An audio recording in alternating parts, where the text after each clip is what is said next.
Mkuu wa mkoa wa Arusha Mheshimiwa ACP Amos Makalla mapema asubuhi ya leo Oktoba 29 mwaka huu 2025 amewaongoza wananchi wa mkoa wa Arusha kupiga kura kwa kutimiza wajibu wake na kutumia haki yake ya kikatiba ya kuchagua viongozi. ACP Makalla mara baada ya kukamilisha zoezi la kupiga kura kwenye kituo chake cha AICC hospitali jijini Arusha ameendelea kuhakikishia wananchi wote kuwa hali ya usalama iko shwari na kuwataka wananchi wote wenye sifa kujitokeza kwa wingi ili kutimiza haki yao ya kikatiba ya kuchagua viongozi wao watakaoongoza kwa kipindi cha miaka 5.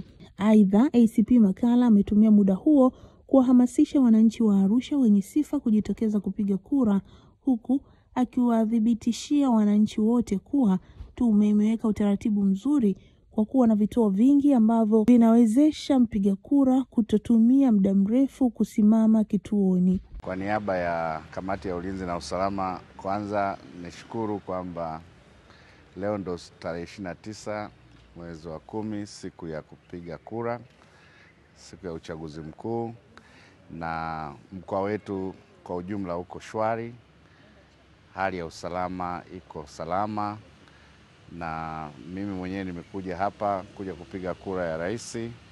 Nimeshapiga kura na tumia nafasi hii kuwahamasisha wananchi wa mkoa wa Arusha kwamba waendelee kujitokeza kutimiza haki yao ya msingi ya katiba ya kupiga kura, na mimi mwenyewe nimeshatimiza wajibu wangu wa kupiga kura.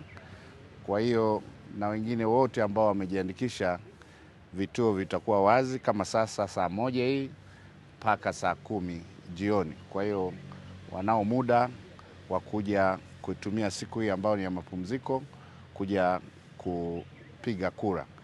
Kwa hiyo nimefurahi kwamba utaratibu uliowekwa ni mzuri.